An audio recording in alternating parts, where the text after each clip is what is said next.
Bismillahirrahmanirrahim. Iyyaka na'budu wa iyyaka nasta'in. The fourth point, Mr. President, and this is the most critical point, is the reason why I especially came here. And it is about what is happening in Kashmir. Before I go on this, I want to make one thing clear, that when we came to power, my first priority was that Pakistan would be a country which will try its best to bring peace. We had been through this war on terror. We joined the United States after 2001, and Pakistan went through his worst periods, and where 70,000 Pakistanis died, and there were 100 billion was lost of our economy. And Mr. President, I oppose the war because in the 80s, Pakistan had joined the Western countries in what was the freedom struggle in Afghanistan then, and the Soviets against the Soviets, and it was funded by the Western countries. Especially these Mujahideen groups, which was treated in guerrilla warfare, were trained by Pakistan Army, funded by Western countries, especially US, and their wage was freedom struggle in Afghanistan. The Soviets called them terrorists. We call them freedom fighters. In 1989, the Soviets retreated. The Americans packed up and left.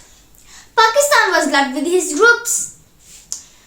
And came 9/11, Pakistan joined United States, this war on terror. And now, our government was supposed to be a reason for oppose this war. Because we had indoctrinated in jihad, meaning freedom struggle, against foreign occupations. Now because we had joined the US and the US has occupied Afghanistan, now we were supposed to tell them this is not a jihad, this is terrorism. So that's why I try to tell them, our government, that you stay neutral. Because if you have leverage over them, you will be able to control them. But if you join them, you will become collaborative, and they will attack you. It was happened.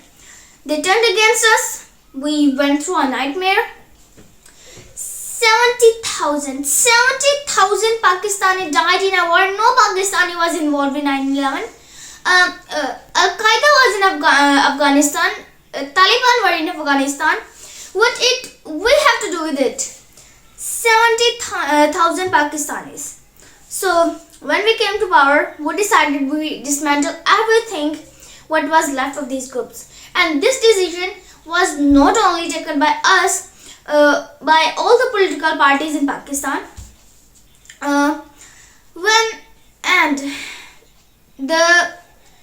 Unfortunately, that isn't implemented. So we came to power, we want to implement it, and we dismantle everything that was left, ever was left there. And I know that India will keep accusing us that there are groups there. I will like that United Nations to send to observe us what we have did.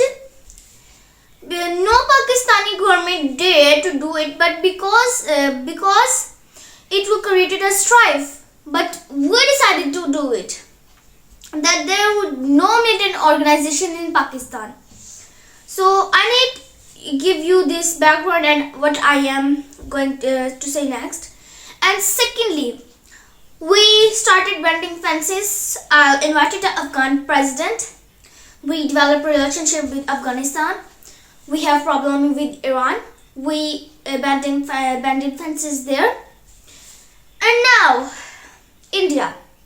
let me just tell you about my background with India.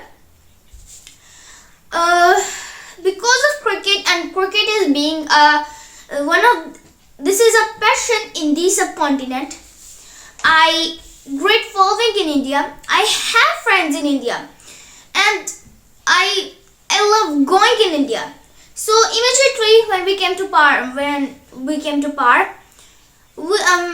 so immediately when my party came to Par, the first thing that we did was, immediately reach out to India, and I spoke to Mr. Modi and I say to Mr. Modi that look, we have similar problems, climate change, poverty. Let's get together. Let's resolve our differences through trade, and let's make a relationship on trust. Mr. Modi told me that there are terrorist attacks from Pakistan. We said we have problems with you. The terrorist attacks we investigated from which we know, and investigated from by India in Balochistan. We got a spy, Kulbhushan Yadav, who admitted what the sabotage going on Karachi in Balochistan. So we said, look, let's leave that behind. Let's move forward. Our main priority should be our people. Unfortunately, didn't make any sense. The largest poor people are living in India. Unfortunately, it didn't make any headways. Our foreign minister on this UAG last year, India cancelled it. We thought that there is election coming up, and this is nationalist, ultra nationalist, nationalist party. It doesn't want to cozy up to Pakistan. So we thought, okay, we will wait till elections. Meanwhile, a 20-year-old Kashmiri boy whose father said was radicalized by the security forces of Kashmir blew himself up on an Indian convoy. Immediately, India blamed us. I spoke to Indian public on television that if you give us an iota of probes, we will immediately take actions because we climb down on these groups. Rather than sending us any proofs, they sent their jets and they bombed us. The two of planes were shot down. One pilot bailed on Pakistan. We immediately returned the pilot by saying that look, we don't want any escalations. Rather than they're taking that a peace gesture, in the entire campaign, almost the entire campaign of the Mr. Modi was how he had taught Pakistan a lesson, that he killed, Jet Center killed 350 terrorists. Complete lie. They just only killed about 10 trees of us, which was quite painful given that we were growing these trees. The election campaign of Mr. Modi, where he used words like, this is just a trailer, the movie is about to start. So, to start, I went to Pakistan and taught them a lesson. This was the election campaign. Okay, so we thought that we politicians all make this and statements to win elections. So okay, after elections we will get back to our normal relationship. Well, the moment the election was ended, we approached India, no response. But then we discovered that was an agenda, and that agenda was trying to push us in the fact of blacklist, and then to bankrupt us. That's why we realized that was an agenda, and that agenda became obvious on the 5th August.